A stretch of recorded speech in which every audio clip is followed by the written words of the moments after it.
Күндердің бір күнінде тәрбиеші балаларды таза ауада серуендеуге алып шығады.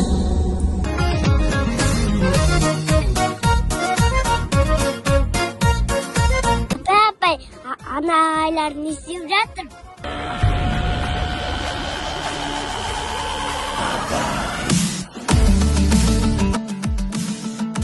Күресіп жатыр ма?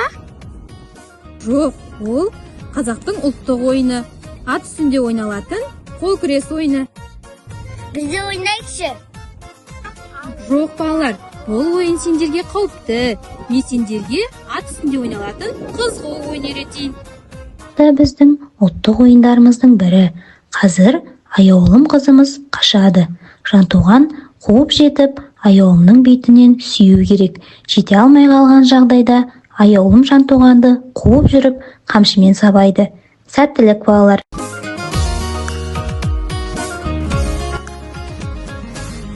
Балалар, күн салқындап кетті. Бөбек жайымызға барайық. Апай, өзіміздің Қантал апай ойынымызды ойнайықшы.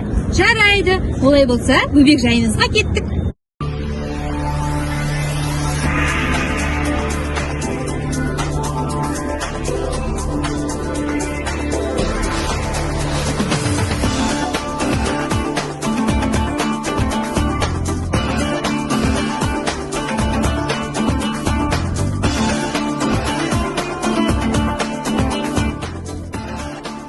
Ханталапай ойынның шартымен таныстырайын.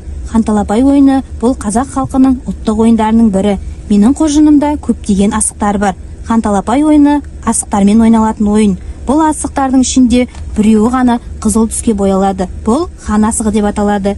Мен қазір ойынды асықтардың бәрін жиып алып, ортаға талапай ау талапай, табылды ойын, алақай деп шашатын боламын. Ал сендер сол кезде Ханталапай деп дауыстап, мына асықтарды бөліп аласыңдар. Осы асықтардың ішінде қызыл түсті асық кімге түссе, сол бала ойынды бірінші бастайтын болады.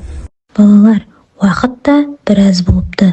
Олай болса, Ханталапай ойынын былай ойнайық. Мен асықтарды шашқан кезде, кім асықты көп жинайды, сол бала жеңімпаз атанады. Ханталапай! 1,